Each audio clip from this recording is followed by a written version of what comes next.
Welcome to Real Estate Coaching Radio, starring award-winning real estate coaches and #1 international best-selling authors, Tim and Julie Harris. This is the #1 daily radio show for realtors looking for a no BS, authentic, real-time coaching experience. What's really working in today's market, how to generate more leads, make more money, and have more time for what you love in your life. And now your hosts, Tim and Julie Harris. 3, 2, 1, and we're back. And Julie, it is August the 24th. We're on what day are we on? 48. 48. And we are day 48 of our Harris U.S. tour. And now we are in the great state of Iowa, having passed through Nebraska yesterday. And so far, so good. I mean, it's been really an exceptional experience. And Julie and I have been relaying as much of that experience to all of you on Instagram. If you want to check out our pictures and videos of all the great people and places we've been, please do just check us out on Instagram at Tim and Julie Harris. But I have to say, Julie, this trip for me has been I don't know how, I'm still working through it in my mind, but I feel a sense of interconnectedness to the rest of the country, and that I didn't expect. I didn't realize, especially if you were to believe essentially the zeitgeist that everyone's, in the country is split, divided against, each other over, it's all the Mickey Mouse that's out there. It's really not true. No, it's not true. And, we're not at each other's throats. And I was thinking, I think we've done about 6,500 miles since the beginning, and I think we're on our 12th or 13th state. And if we had done that in Europe or in Africa or pretty much anywhere else in the world, we would have gone through so many different languages and outlooks and how people dress and how they treat each other and all these different cultural changes. And so one of the things that I'm digesting, I guess, is the vastness of the country and how we're more similar than we are different. Oh, that's the bottom line. And that's really extraordinary. That's something that can't be underestimated. And it's really what makes our country unique is you can go to any of these, like we're in Nebraska yesterday. We're in Iowa today. We were in, San Francisco, felt like 2 seconds ago, right? Yeah. We're in LA. We're all over the country. And even though people look differently, because they do, and because people act differently because they do. In some areas, they move faster than they move in other areas. In some areas, it's all pickup trucks. In other areas, it's all Teslas, But people are fundamentally tied together in this country from being Americans. And it's difficult to understand that until you actually experience it, that there is this omnipresent, I don't know what the word would be. I'm still working through it in my head. But there's this always present sense of connectiveness that I underestimated, frankly. I had hoped it was there. I was raised to believe that it was there, certainly, yes. But I was also, a lot of people and things have been trying to convince me that it's not there anymore, and they're wrong. They are wrong. It doesn't matter where you go, whether it's San Francisco or whether it's going to be, in the middle of Wyoming. People are Americans. We're all fundamentally tied together. Yes, we have different approaches to life and our philosophies of life and, just all kinds of different things. They're bubbling up in the overall, U.S. zeitgeist. But the reality of it is we're all Americans, and you can feel it. And for me, it's been a very meaningful return to, I think, core values in a lot of ways, which I'm really grateful for. Me too. And also a special shout out and thank you to all of the kind cowboys who have been opening doors for me and Zoe. Here in Iowa? Yeah, especially in Iowa. Did you notice Wyoming, Nebraska. But it's funny when you it's funny you mentioned that. Like, I was opening a door, and this was in San Francisco, for a lady. And this is just what I do. It's not some sort of, It's how you were raised. It's how I was raised, right? It's called being polite.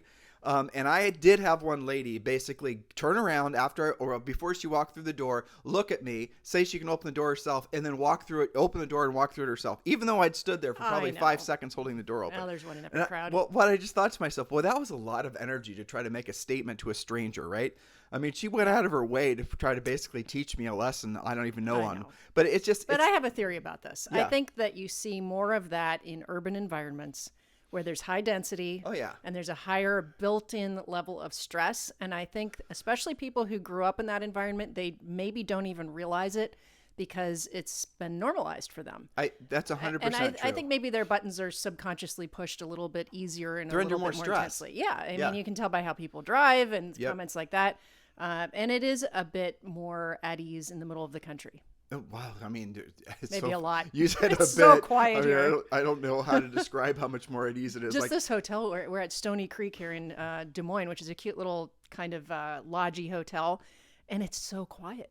It's just so quiet. And I know that one of their main roads goes out there, but it's just really chill. Well, yesterday when we were doing the podcast, we were looking out the window in the hotel wherever we were before in Nebraska, and I mentioned this on the show, but it was kind of funny because 2 days prior to that, you and I were looking out the window of the hotel in Laguna Beach, and we're looking at the surfers, out on the waves in the morning, and then when we were in Nebraska, we were looking out on the waves of corn. Yes, I but know. they're still waves, and they're still equally relaxing to look at. That's right, because we're still in the same country. That's right. So guys, listen, this is Real Estate Coaching Radio. And again, if you want to follow along with us on our travels around the country, please do so on Instagram at Tim and Julie Harris. We are next stopping in Columbus, Ohio. We don't know whether we're going to be stopping.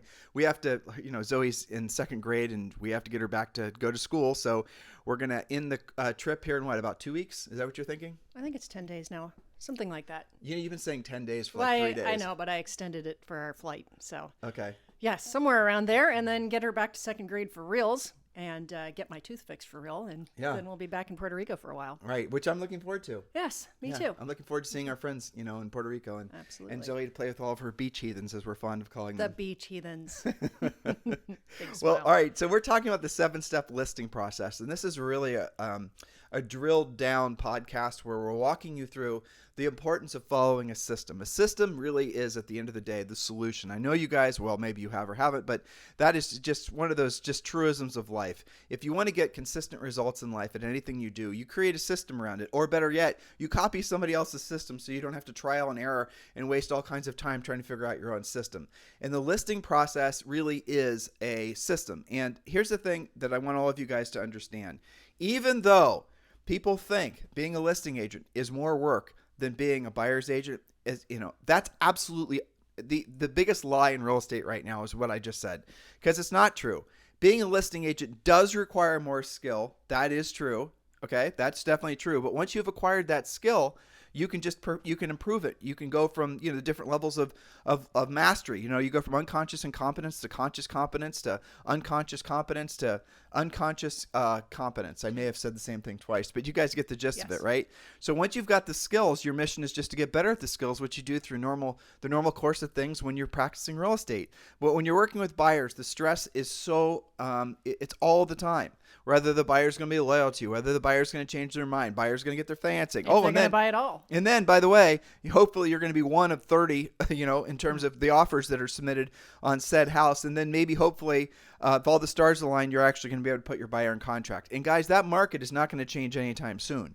There's such a pent-up demand for homes that it's going to be like this for some time. It's not necessarily even interest rate dependent at this point. It's more dependent on demographics, the massive number of people that want to buy. And that ain't changing. That's just getting started. So if you think the market's tough now being a prominently buyers or dominantly buyers agent, just wait. It's going to get even more challenging for you. So the suggestion, the strongest of suggestions we have for you is probably your best efforts in becoming a listing agent. And the advantages of being a listing agent are limitless. The number one being that you have leverage of your time, opposed to someone leveraging your time. Leverage of your time meaning that you can work a normal work day. When you're a listing agent, you can delegate easily the things that are not the highest dollar productive things. Try doing that on a buyer's agent. When you're just you're prominently focused on buyers, you can't really delegate anything, can you? So when you're a listing agent, you can work a normal work day. When you're a listing agent, you can have your magic number of listings, 5 or 10 listings, and you have all the other buyer's agents out there hustling around on their nights and weekends, trying to sell your listings, trying to make you money. Basically, that's the essence of it. Oh, and by the way, it's more secure too because, you have an actual contract. Yeah. Which you don't with buyers most of the time. And where's the commission getting obliterated right now in the markets where it is? On the buyer's agent side, not on the listing agent side. And when you're a listing agent, guys, here's the thing that hopefully you understand. If you're good at being a proactive lead generator, a good pre-qualifier, a good lead follower-upper, and a good presenter, and Julie would say negotiating as well, which is true. But the reality of it is in this marketplace, it's just take the best offer, for the seller. So there's not a lot of negotiation that's necessary. But if you're good at those activities, you can be pretty much average to terrible at everything else in real estate, and you'll do just fine. You get good at those activities, you never have to work with a buyer if you choose not to. Now, we do want you to work with always 2 to 3 buyers, no matter how successful you become, so you're keeping on the forefront of what's going on in the market. But for the most part, when you're a listing agent, guys, you win. But it starts the mindset of deciding you're going to be a listing agent. And once you've decided you're going to be a listing agent, the next step, obviously, is to just plug into a proven system that works. And that's what the 7-step listing process is. That's what Premier Coaching is. So do the right thing. Do the smart thing. Do the thing you're probably going to do anyway, but you're just procrastinating it, and become one of our Premier Coaching students. There's 2 ways to do it. You can just text the word success to 47372. Text the word success to 47372, and we'll text you back a link. And that link, you can download the real estate treasure map. But also then you're going to be entitled to a conversation with one of our new member coaches. If you are ready to jump to the head of the line and you just want to join Premier Coaching, just go over to timandjulieharris.com, click on coaching, click on Premier, and join Premier Coaching for around $100 a month. That is the next natural step for all of you. And then you're going to have the proven plan that all of you need to move forward quickly in this business, dependent on listings, not on buyers. That's right. So we are up to step number 5, which is pretty simple and straightforward. And then step number 6, which is all about presenting. It's showtime. But before we get there, step number 5 seems simple enough. Confirm the appointment. Always confirm the appointment and always show up. Even if you just left a message of confirmation, it is the professional thing to do. Now, we also have a script that goes with that where you're calling to confirm. You're going to ask if they received the pre-listing package. That was a previous step. And that they actually opened it, because that's going to make your life so much easier. We talked about that a lot yesterday. Always confirm the appointment. And remember, too, showing up on time is virtually late for some people. So, be there 5-10 minutes early, especially you guys that live in huge towns like you're in Los Angeles. Calculate what's going on so you get there early. Julie, let me drill down on a couple things you just said. Number one, you always want to, if you're competing, you want to be the last that they're interviewing. We talked about that the other day, and we teach you the scripts and what to say and how to approach that in the program. Number two, you want to confirm the appointment, but confirming the appointment's a little bit tricksy because you don't want to necessarily make it so that they are looking for an excuse to cancel your appointment. So if you set the appointment today and you're going to go on the listing appointment, let's say tomorrow at the end of the day, confirm the appointment after you've delivered the pre-listing pack later today. And by later, it's not that much, into the future. But here's basically the script. To confirm that they've received and opened and read the listing presentation. Because it's one thing for you to have gone through the effort of delivering it. It's another thing to make sure they've actually looked into it. So, Mr. Seller, hey, this is Tim Harris with ABC Realty. So I'm looking forward to seeing you guys today at 7 o'clock, or hopefully not that late, 4 o'clock. So listen, we delivered a pre-listing pack to your house today. I want to make sure that I included something really critical in there. Can you go grab that? So I've made sure I've included this because you definitely want to check this out before I get there, because frankly, it'll make it so that we can spend all of our time this evening. And it won't be that much time once you've read the pre-listing pack, but we do focus then on what's most important to you. So can you go grab that? And then what you're going to hear, sometimes they're going to say, well, I've already opened, or I've already read it, or I've whatever. And then you're going to have to ask them again, well, can you just please go grab it so I can make sure I've included this one thing in it, because it's really going to be a game changer for you. And then what you're going to hear is most times people are going to be on their cell phones. And who has a house line anymore? And then, well, we do, because my mom's 81. That's true.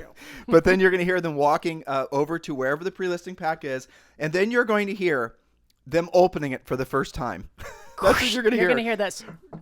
Yeah, you're going to hear That's this. them walking. Then you're going to hear this. of the envelope being opened for the first time. Okay, that's what you have to do, because you're kind of tricking them into doing what they said they were going to do anyway. Mm-hmm. Because if they don't read the pre-listing pack before you have the appointment with them, it is a completely different experience than if they do. And some of you are laughing at yourselves, coaching clients, because you know what I'm talking about. Pre-listing pack delivered and read and consumed by seller. Listing appointment easy with virtually no stress. If they don't do it, if you get there and it's just still sitting there unopened, then it's a completely different conversation, and oftentimes an adversarial conversation. The types of conversations you want to avoid only happen when they haven't read the pre-listing pack. Remember, the pre-listing pack is your silent salesperson. It does most of the heavy lifting for you before you get there. That's right. So make sure you follow that script, coaching clients. And if you're not yet, you're wondering what we're talking about, all you have to do is become a coaching client. Just text success to 47372 and make your life easier. Well, step number 6 in the 7-step listing process is present. It is showtime. And I've got about 4 little points here. Of course, this isn't the same as our Premier Coaching session, but this is stuff you've got to be aware of so that you polish up your game. So it's presentation time. Remember that presenting begins at the time you convert the prospect from a prospect to an appointment. The better you are from the beginning, the higher chance you have of actually taking the listing. And that's why you have a pre-listing package. That's why you call to confirm the appointment. You are actually presenting every step of the way, and you are competing every step of the way. Maybe you're the only one that called to confirm. Isn't that an advantage? Maybe you're the only one that sent a pre-listing package, or you're the only one who sent something that unique that stands for you. Did you pick up on what Julie said? Okay, so here are the points of differentiation. Again, we really drilled down on these in the coaching program, but it's the moments of truth. And we got that from our dearly departed friend, Howard Brinton, right? So the moments of truth happen throughout the relationship you have with that seller, even before you've actually talked to them. It's how they come to interact with you. And in this day and age, there's tons of them. There's how you present yourself on social. There's your signs. A moment of truth could be if you sent them something in the mail. A moment of truth really happens after they've contacted you. One of the biggest mistakes that's the simplest thing to correct is the speed in which you follow up with your leads and the speed in which you follow up after that. And some of you have these really misplaced big egos that are telling you that if you're too urgent to a lead, that you're somehow telling that seller that you've got nothing better to do and you just have all this time to do nothing other than focus on them. Well, that is how you are supposed to be presenting yourself to them, because that is what they want. And so again, your moment of truth is when they contact you, you contact them back immediately. And you have to think about that, how that stands with all of your leads. Any lead deserves to be called back immediately. Then you pre-qualify them. And even if they present as a buyer, you root out whether they're a seller, use our script. And when you do that, you're then going to increase your listing opportunities. Those of you who struggle in the business, the number one thing, if you were to ask me 2 things you need to do, and believe it or not, skills is number 3. Number 1 is be urgent with all your lead follow-up. And number 2, have lots of energy and enthusiasm. And number 3 is actually improve your skill set. Because you can win more than you think if you're furiously fast with your lead follow-up and if you have great energy and enthusiasm. That's exactly right. So remember that presenting begins at the time you convert the prospect into an appointment. Now, next, Tim just mentioned it. Use our powerful and proven listing presentation. Do not wing it. Even with past clients and people in your sphere, referrals, slam dunk appointments. I would say especially with those people, because they get kind of secretly pissy when you are assumptive. And maybe the person that they were kind of considering, that kind of talked their way in the door, has a more formal presentation than you and actually has more of a shot because you were so assumptive. And if they're one of our coaching clients, by the way, we have very specific scripts on how to, if you're competing for a listing and that seller has somehow some sort of center of influence past client or even familial bond with a competing agent, we do teach you how to basically beat that agent. Because of the fact that, there are very distinct advantages to listing with somebody who's not a friend or a family member. And most sellers will immediately gravitate towards you if you give them the opportunity or point out the fallacy in doing business with friends or family. And that's, again, something we script you up to conversations we teach you to have with prospective sellers so you will win. Again, we find it unsatisfactory, unsatisfying, and unacceptable if you don't win at least 90% of the listings you go on. That's why we have the system to set you up for success. So next, preview the competition and pending listings to be as accurate as possible in your pricing. Remember, pricing it right in the first place prevents you from having to deal with price reduction conversations later or weird conversations like you sold it too quick or, let's raise the price, all of that pricing stuff that gets you guys tangled up. You have to preview, even if you're previewing pictures online. Ideally, you're doing it in person. You're going to be more confident in your pricing. Our BPO agents, that's something they get part of Premier, so they're doing price opinions all the time. Your pricing acumen is going to give you much more confidence, and you're going to be less likely to overprice. The worst thing can happen, one of the worst things can happen on a listing appointment, is some other agent came in and told the seller about a listing that was a prospective comp for their house, and you didn't know what the hell they were talking about. And as soon as the seller says, well, what about 123 Elm Street? That house says blah, blah, blah, blah. Have you seen it? And then you're going to two-step. You're either going to fumble or they're going to sense the fact that you're two-stepping and you're not going to get the listing because the other agent seems more competent than you because they've been previewing, because they know what's going on in the market, which goes back to the reason why we strongly suggest that all of you, no matter how successful you become at being a listing agent, always are working with 2 or 3 really, really good buyers. The buyers would be hypothetically the sellers that have houses to sell that want to buy something. Really, you can be super picky. Repeat clients, people you like, great price points. All the other buyers that you attract off all of your listings you can use a great service like 1-800-HOME-HOTLINE.com. 1-800-HOME-HOTLINE.com and generate a lot of buyer leads. Well, take those buyer leads, and why don't you just refer those out to other agents after you pre-qualified them to pull out any prospective sellers. If they're straight buyers, refer those to other agents and charge a 25 or even a 35% referral fee. You will make more money and get better control of your time if you run your business that way and focus all your best energies back in on being a listing agent. That's right. Now, you mentioned if another agent comes in and has that one comp that you didn't know about or a comp that you weren't familiar with, that can also happen with the seller knowing about that comp, which is possibly even worse. Yeah. And I remember, I'm sure you remember, we had some listing presentations where the seller was like, okay, let's talk about price. And they whip out their spreadsheet because they've been keeping track of every sale, especially engineers. Yeah, but none of them ever beat you because you were way nerdier than they were. Because I knew that could happen. Yeah. I mean, you only have to have that happen once to kind of correct course. But that does happen. You know, your more analytical types, your engineers, your teachers, they do keep track of that. And especially in the upper end, too. When you start dealing with the upper end ones and you're dealing with somebody who's an engineer, even if they don't show you their spreadsheet, they've got a spreadsheet. And so, sidestep, you learned how to do masterful CMAs by taking a class at the MLS. I remember when you did that. It's really critical that you guys do that, especially if you can get CE credit out of it. It's one of the best things you can do for yourself. Even taking an appraisal class, dry as that is, you're going to get CE credit for it, and it's going to show you 3 or 4 different ways to price property. An analytical person actually will choose to list with somebody who's they perceive to be on equal footing in terms of the analysis of the market, even if you've got the best of everything else. And this goes to versatility, which isn't really part of what we're talking about today.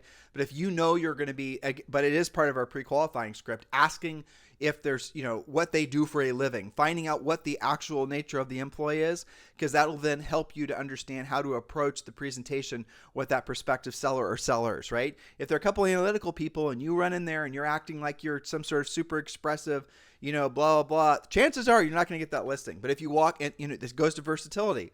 When you walk in like Julie used to, and she had already known what they were doing for a living, she probably had, profiled them to a high level, and she could present to them the way they wanted to be presented to versus the way she wanted to present to them. Boom, you got the listing. They like you because immediately, subconsciously, they feel a connection to you because you're like them. Their egos are all of a sudden more attracted to you. Yes, and that's important. You've got to be accurate, but also, as you guys would say, hit it off with them. So that's all about showtime. Now, one of the more important things is know what's most important to the homeowner. Don't assume that you know, and don't assume that it's always about price. Yes, you're going to discuss price. Yes, you've got to be accurate at price. We just talked about that. But it's not the only thing. It's not the end all and be all. So you've got to know what's most important to them. How do you do that? You're going to ask them what's most important to them, and you're going to write it down. It's part of the listing presentation script. It's part of the proven home selling system. It works every time. We have shown this. My favorite story about this is a gal named Christine who sells in Los Angeles, and she secured a listing through prospecting, but it was in her neighborhood. So it was kind of 50-50. They sort of knew her, but they weren't really tight, right? Okay, so she's going on this listing presentation. She uses the pre-qualification script. She finds out she's competing against not 1, not 2, not 3, but 6 other agents, one of whom was one of the top agents consistently in all of Los Angeles. A little intimidating, right? Okay, she's got her act together, but what if you found out that you were up against that kind of competition? Well, guess what? She went last, as we prescribed, and she got the listing. She asked them, I'm curious, you spoke with a lot of different agents. What turned out to be the most important deciding factor? You know what they said? You were the only one who bothered to ask what was important to us. Yep. And they also said, you weren't even coming in at the highest price, but you asked what was important to us, and we believe that you're going to help us the best with this transaction. So I get a text the other day from someone who listened to the podcast. If I remember correctly, he lives in Newport Beach, California. And he was pointing out he is leaving this team he's part of. He's joining EXP. We're going to be as sponsors. And I remember he said he goes on listing appointments with this top agent in Newport, wherever. And this listing agent goes through a lot of effort to get these appointments, a lot of effort to win the listings when they're on the appointment. But this listing agent never asks for the seller to sign the contract. They don't actually close on the appointment. And the reason is ultimately it's because they did not send a pre-listing pack. They did not completely pre-qualify. They are not following a system, and they're hoping and praying that somehow at the end of that listing, that seller's going to want to just magically do business with them. But when you don't, I want you guys to really be, level with yourselves. If you're not asking for the business, I know why you do it, and you know why you're doing it, because you don't want to hear the word no. You're fearful of rejection. But what message does that send to that seller? When you don't ask for the business, it's similar to when you don't ask for a referral. It's similar to when you decide to be a secret agent and don't let everyone in the world know you're in real estate. When you don't ask, what are you telling that prospective seller, to get back to my example? That you're not professional? That would be the first one. Now, that might be a subconscious response to them. Some of you are saying, well, they're going to think they're going to like me because I'm not being pushy. They want you to be pushy, to push the buyer around and the other agent, assuming there is one, to get the highest price and best terms for them. They want somebody who is going to be aggressively negotiating on their part professionally. Now, if you don't want to be pushy personally, that's fine. But professionally, they want to hire a professional. Now, the word isn't necessarily even pushy in a lot of these sellers' minds. The word is incompetent. You didn't ask for the business. You came here and spent all this time, and you didn't actually ask for my business.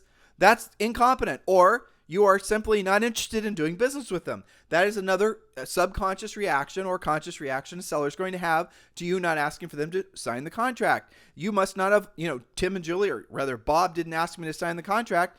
They must not be interested in doing business with me. They Otherwise, can even think you didn't like them. Right. And that's how these new agents can swoop in and hand you your butt on a listing appointment, because they follow our system. They just essentially are willing to be scripted. They don't think that somehow, they're the best thing about even a lot of you are new, even if you've been in the business a long time, because you've never focused on being listing agents. So you're new at being listing agents, even if you've been in the business for 20 years. Oh, you've been in the business in 20 years. You've listed plenty of houses. How many have been with sellers that weren't your centers of influence and past clients, right? 3. You guys get the point? So you're all new. You're all at that conscious incompetence phase when you're learning that finally you're willing to accept what you don't know and you're going to improve upon it. Do it now, because the market is going to come your way. We are coming into one of the best times of the year to pursue listing opportunities. Some will list this year, some will list next year. Your new year is going to officially start inside probably about 45 days. Any top producing agent knows that their following year starts at really the end of the third quarter of the previous year. That is one of the biggest, worst held secrets in real estate. That means that effectively in about 30 days, your 2022 has already started. You want to have momentum going into next year, and that starts with conversations you initiate now. Incredibly important that you focus all your best energies right now on becoming listing agents. Julie, you and I have to wrap today a little bit early because we have to go over to someplace here in town and present to a group of EXP agents, actually. Yes. Yeah. So listen, guys, if you are interested in joining EXP and you're looking and you have not chosen a sponsor and you're looking for someone who's going to be proactive in your success at EXP, we're meeting with a group of people just like that today. People that are all in our group called Libertas. And if you'd like to become a member of Libertas, and again, if you've not yet chosen your sponsor, Julie and I are formally applying for the job of being your sponsor at EXP. And the quickest way you can do it, there's a quick way, and then there's the less quick way, right? The quick way is just to text me directly at 512-758-0206, 512-758-0206, or you can just text the letters EXP to 47372. Just text the letters EXP to 47372, and we'll text you back a link, and you can watch a few videos that'll educate you and get you on the path. Everybody is at least EXP curious. It's good for you to watch those videos first, so just text EXP to 47372. If you've already moved on and you're ready to join and you're just looking for a sponsor that's going to be proactive and helping you succeed at EXP, then do please consider Julie and I, and just text me directly at 512-758-0206. In the meantime, you guys have a fantastic day, and we will talk with you on the show tomorrow. This podcast is a part of the C-Suite Radio Network. For more top business podcasts, visit c-suiteradio.com.